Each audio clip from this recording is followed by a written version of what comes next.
बातमीपत्राच्या सुरुवातीला मोठी बातमी. पुणे नाशिक महामार्गावर भीषण अपघात झालाय. पुण्याकडे येणारी वाहतूक ठप्प झाल्याची माहिती आहे. ट्रक खाली कार दबलीये. सुदैवाने यात कुठलीही जीवितहानी झाली नाहीये. कंटेनर डिवायडर तोडून विरुद्ध दिशेला शिरला. पुणे नाशिक महामार्गावर हा भीषण अपघात झालेला आहे. नाशिककडून आलेला कंटेनर डिवायडर तोडून विरुद्ध दिशेला गेला आणि पुण्याच्या दिशेने येणारा ट्रकला धडकला. या भीषण धडकेत ट्रक खाली कोसळलाय. त्याखाली कार दबली आहे. सुदैवाने या भीषण अपघातात कोणतीही जीवितहानी झाली नाहीये. खेड तालुक्यातील वाकीजवळ हा अपघात झालाय. सकाळी 6:15च्या सुमारास अपघात झाल्याची माहिती आहे.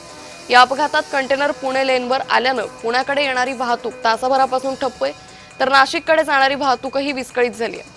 महामार्ग पोलीस क्रेन घेऊन घटनास्थळी पोहोचले. अपघातग्रस्त वाहन बाजूला घेण्यासाठी शर्थीचे प्रयत्न सुरू आहेत. तर ट्रक खाली कार दबल्याची माहिती आहे.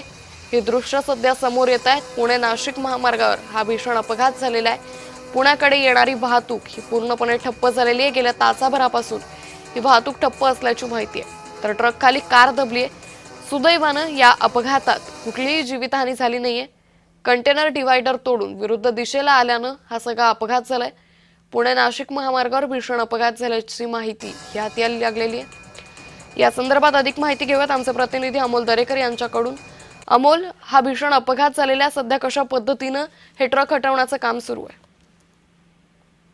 नक्कीच अंकित, आपण पाहतोय की पुणे नाशिक महामार्ग हा भीषण अपघात झाल्यानंतर या ठिकाणी पुणे नाशिक महामार्गावरती मोठ्या प्रमाणात वाहतूक होत असते आणि याच वाहतुकीवरती मोठा परिणाम होताना पाहायला मिळत आहे. नाशिकच्या बाजूने येणारा पुण्याच्या दिशेला चाललेला हा जो ट्रक आहे, जो कंटेनर आहे, तो खरं तर त्यांनी आपल्या दिशा बदलत या ठिकाणी डिवायडर वरून क्रॉस करत जे समोर येणारा वाहन आहे त्याला धडक दिलेली आहे. आणि अपघात इतका भीषण होता की त्याखाली वॅगनर कार दबली गेलेली आहे. सुदैवाने यात कोणतीही दुर्घटना झाली नसली तरी या अपघातामुळे मोठ्या प्रमाणात वाहतूक कोंडी झाली आहे.